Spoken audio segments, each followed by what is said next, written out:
Hello friends, welcome to my channel. आज हम बात करने वाले श्रीराम सिटी यूनियन फाइनेंस के बारे में। तो ये कंपनी का शेयर मेरे पास है, काफ़ी टाइम से मैं इसको होल्ड कर रहा हूँ और आज इसमें अच्छी खासी मोमेंटम देखने मिल रही है और ये अच्छा खासा कुछ दिनों से बढ़ रहा है। इस वजह से मैं इस पर ये वीडियो बना रहा हूँ ताकि आपको मोमेंट पकड़ में आ जाए और आपको भी कुछ ना कुछ फायदा हो जाए। ठीक है, तो यहाँ पर ये शेयर मैं काफी टाइम से होल्ड कर रहा हूँ और इस पर मैं पहले वीडियो बना चुका हूँ, ये मैं दिखा देता हूँ। तो फिलहाल सबसे पहला वीडियो जो आया था श्रीराम सिटी यूनियन फाइनेंस का 20 जनवरी 2022 को। उसके बाद काफी टाइम ये अच्छे खासे मूवमेंट में भी था, फिर से डाउन साइड भी आया, लेकिन यहाँ पर निकलने का मौका नहीं मिला। लेकिन फिर भी अभी अच्छे मूवमेंट में है और ये कुछ ही दिन में और अच्छे मूवमेंट से प्रॉफिट देके ही जाएगा। काफी अच्छा प्रॉफिट ये आगे दे सकता है, ऐसा मुझे लग रहा है। लेकिन यहाँ पर सारी चीजें आपको देखनी है कि फिलहाल ये किस बात पर और किस बेस पे मैं बोल रहा हूँ। ठीक है, तो फिलहाल यहाँ पर थोड़ी कंपनी की डिटेल देख लो। ये श्रीराम सिटी यूनियन फाइनेंस, ये आपको पता चल गया कि ये फाइनेंस प्रोवाइडर है, फाइनेंस प्रोवाइड करती है और India largest two wheeler financer है ये। ठीक है, तो टू व्हीलर मिलता है, business loan, gold loan, fix deposit, ये सारी चीजें ये कंपनी में होती है। ये कंपनी से आपको लोन प्रोवाइड किया जाता है। ठीक है, तो ये कंपनी लोन से या फाइनेंस बिजनेस से कितना कमा लेती है, ये इसके फंडामेंटल में आपको देखने मिलेगा। और ये कंपनी का शेयर कैसा है यहाँ पर हम देख लेते हैं। तो Shriram city union finance limited, ये शेयर देखो लगभग ये यहाँ पर 2,000 रुपए का एक शेयर अभी फिलहाल प्राइस चल रहा है और ये शेयर का काफी 1700-1800 का तक का मेरा भाव है इसमें। ठीक है, तो अभी अच्छा 8% से ज्यादा का ये अभी मेरा रिटर्न दिख रहा है। ठीक है, उससे भी ज्यादा पहले रिटर्न्स पे आ गया था, 16, 17, 18% तक भी ये पहुंच गया था, लेकिन उसके बाद फिर से इसने डाउन साइड दिखाया था। तो मैं इसमें काफी पहले ही निकल चुका रहता, लेकिन यहाँ पर देखो ये 2300 तक भी गया था। तो यही चीज मैं बता रहा हूँ, ये काफी ऊपर जाके फिर से थोड़ा डाउन आ गया है। ठीक है, तो फिलहाल यहाँ पर देखो शेयर अच्छा है, तो इस वजह से ये शेयर में मैं रुका हूँ। और लेकिन क्यों अच्छा है, क्या है, ये भी हम देख लेते हैं। देखो इसका मार्केट कैपिटल है वो 13,500 करोड़ का है। ठीक है, करंट प्राइस 2,000 है, लो इसका 1,400 रुपए का है और 2,300 का ये हाई मार चुका है।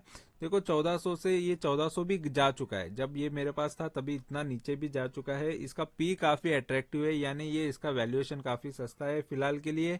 और बुक वैल्यू 1,500 का आ रहा है। इसका बुक वैल्यू अच्छा होना यानी असेट अच्छा है, इसका डिविडेंड भी देती है कंपनी। ठीक है, तो इतने टाइम रखने का इतना तो ये बेनिफिट तो मिला ही है। और यहाँ पर रिटर्न ऑन कैपिटल एम्प्लॉयड और रिटर्न ऑन इक्विटी ये थोड़ा एवरेज है, इतना भी लो भी नहीं ना ज्यादा हाई भी है, तो ये चीज अच्छी है। और फेस वैल्यू 10 का फिलहाल ये है। ठीक है, और यहाँ पर एक साल से देखो ये काफी ये हाई से काफी ये डाउन साइड अपने को देखने मिला है, यहाँ पर आप देख सकते हो। ठीक है, तो ऑलरेडी ये थोड़ा डाउन पे ही मैंने पकड़ा था। ठीक है, उसके बाद ये देखो शेयर काफी फिर से ऊपर आया था, यहाँ पर फिर से ये डाउन आया, अभी ये हाई तोड़ के ये फिर से ऊपर जा रहा है। ठीक है, और यहाँ पर 3 साल की बात करेंगे तो 3 साल में ये शेयर देखो यहाँ पर 1,300 से डाउन काफी नीचे आया था, ये 600 रुपए में भी मिल रहा था। 600 का यहाँ पर ये शेयर ने बन गया था लगभग 2,400। ठीक है, तो 4 गुना ये पैसा बन गया था। फिर उसके बाद ये थोड़ा करेक्शन आया हुआ है 3 साल के अंदर। और अगर हम देखेंगे 5 साल की बात करेंगे तो 5 साल में देखो शेयर 2,300 ऑलरेडी 2018 में था, 2,400 के 2,400 का जो भाव था। तो यहाँ पर अप एंड डाउन काफी हुआ है 5 साल के अंदर। और 10 साल में अगर देखेंगे तो 10 साल में पहले इसका भाव देखो 600, 800, 900 का रेंज में था। उसके बाद ये काफी अच्छा बढ़ा था, उसके बाद ये फिर से डाउन आया। तो मतलब ये प्राइस दोबारा हमको मिल रहा है, 2,400 का प्राइस यहाँ पर एक बार फिर से आया था और उसके बाद फिर से डाउन आके फिर से ये प्राइस आएगा, यानी ये थर्ड टाइम ये प्राइस को टच करेगा। फिर इसके बाद शायद नए हाई बन सकते हैं। ठीक है, और मैक्स की बात करेंगे तो मैक्स में भी यही इसके बड़े हाई रहे हैं, तो ये हाई के आसपास है। जो इसके लाइफ टाइम हाई है वो उसको हाई तोड़ के शायद और नए हाई बनाएगा। ठीक है, तो ऑलरेडी काफी टाइम से ये देखो शेयर एक टाइम पे 30-35 रुपए का था, 30 रुपए का था, वहां से ये शेयर ने काफी अच्छे रिटर्न्स ये इन्वेस्टर को, लॉन्ग टर्म इन्वेस्टर को तो इसने दिए हुए, ठीक है। और अगर हम इसके प्रॉज एंड कॉन्स की बात करेंगे, पॉजिटिव इसमें कुछ भी नजर नहीं आ रहा है, लेकिन नेगेटिव 3 चीजें हैं, जिसमें इसका इंटरेस्ट कवरेज रेशियो ये लो बता रहा है, और यानी ये कंपनी पर लोन है ज्यादा है, और ये कंपनी सेल्स ग्रोथ इसका खराब है, 8.5% का 5 साल के हिसाब से सेल्स ग्रोथ खराब यहाँ पर नजर आ रहा है, ठीक है। और company has low return on equity बता रहा है, यानी रिटर्न्स काफी कम है फिलहाल 3 साल के हिसाब से। और पीयर कंपैरिजन की बात करेंगे तो देखो, पीयर कंपैरिजन में ये कंपनी यहाँ पर लास्ट नंबर पे आ रही है इसके कंपैरिजन के अंदर, ठीक है। तो फिलहाल ये बजाज फाइनेंस ये नंबर 1 है, उसके बाद ये एंड में देखो 4 लाख इसका मार्केट कैपिटल है बजाज फाइनेंस का। तो ये काफी ऑलरेडी देखो, एक टाइम पे ये भी काफी छोटा कंपनी हुआ करता था, लेकिन काफी स्पीड से ये आगे गया है, और काफी इन्वेस्टर को बहुत अच्छे रिटर्न्स ये कंपनी ने दे चुका है, ठीक है। और अगर हम डिविडेंड की बात करेंगे, फिलहाल ये कंपनी अच्छा डिविडेंड तो देती है 1.83। और नीचे हम अगर इसके क्वार्टरली रिजल्ट्स देखेंगे तो क्वार्टरली रिजल्ट्स भी ये कंपनी के लगभग देखो 1500-1600 करोड़ का इसका रिवेन्यू था, सेल्स था। अभी ग्रोथ देखो कहां तक पहुंची है, तो 2000 या 2100 करोड़ तक कंपनी का ग्रोथ पहुंचा है, ठीक है। तो यहाँ पर 1500 से 2100 हुआ है, और जस्ट ये 500-600 करोड़ का अभी ग्रोथ हमको देखने मिल रहा है 2 से 3 साल के अंदर। और यहाँ पर कंपनी का मार्जिन कितना कमा रही है, देखो प्रॉफिट फाइनेंसिंग प्रॉफिट कंपनी को हो रहा है 408 करोड़ से अभी वो 533 करोड़, लेकिन मार्जिन जो है वो 25%, 26% के आसपास का है, तो काफी अच्छा इसका प्रॉफिट मार्जिन भी है। और अदर इनकम थोड़ा बहुत 1 करोड़ का कंपनी को अदर इनकम आ रहा है। और यहाँ पर नेट प्रॉफिट कंपनी को कितना बच रहा है देख लो, 305 करोड़ 2019 में था, अभी फिलहाल देखो 385, तो लगभग रेंज एक ही है, 300 की ही रेंज में अभी भी प्रॉफिट कर रहा है कंपनी, फिर भी ठीक है, ठीक है। और लॉस तो नहीं कर रही है, ये सबसे अच्छी बात होती है। और प्रॉफिट एंड लॉस की बात करेंगे, देखो 1300 करोड़ का 2011 में कंपनी सेल करती थी, 1300 करोड़ से कंपनी का सेल यहाँ पर आपको बढ़ता हुआ नजर आएगा 7000 करोड़ तक, मार्च 2022 तक बढ़ा। अभी और भी सेल्स बढ़ रहे हैं इसके, तो ये रेवेन्यू और भी बढ़ रहा है, तो ये काफी अच्छी बात है। और प्रॉफिट मार्जिन देखो हमेशा मेंटेन रखा है इसने, तो काफी अच्छे से मैनेज कर रही है इसके प्रॉफिट को। और नेट प्रॉफिट की बात करेंगे तो देखो 241 करोड़ या 241 करोड़ से कंपनी का यहाँ पर जो नेट प्रॉफिट रहा है 1300 करोड़ के ऊपर, यानी अभी फिलहाल 1400 करोड़ तक इसका टीटीएम चल रहा है, और 1100 करोड़ इसने मार्च 2022, यानी अभी के जो रिजल्ट्स होने वाले हैं काफी अच्छे होने वाले हैं मार्च 2023 के। और स्टॉक का सीएजीआर अगर हम देखेंगे तो 10 साल से कंपनी 9% सालाना रिटर्न दे रही है, ये रिटर्न्स काफी अच्छे हैं, 9% भी है तो एवरेज रिटर्न है, लेकिन फिर भी आपको ये रिटर्न्स आपको मिल रहे हैं, लेकिन नुकसान नहीं किया, ये सबसे बड़ी बात है। 3 साल वाले काफी बेहतर है, 15% के रिटर्न है। 5 साल से ये रिटर्न्स कुछ भी नहीं दे रहा है, 0% है, समझ लो कि मतलब ये जहां था वहीं पे आके रुक गया है 5 साल से। और यहाँ पर 1 साल से 4% है, तो अभी भी ग्रोथ इसमें बाकी है, 1 साल में जस्ट 4% ही ये ग्रो हुआ है।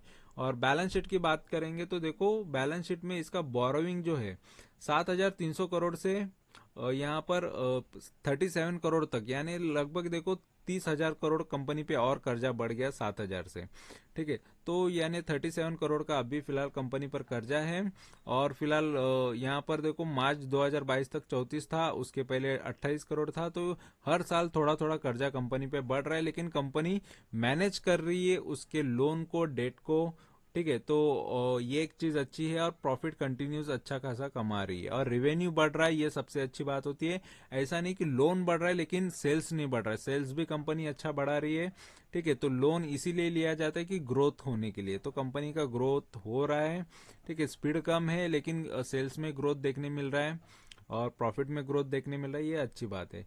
रिजर्व में भी 10,000 करोड़ तक कंपनी के पास है, तो ये भी एक चीज अच्छी है।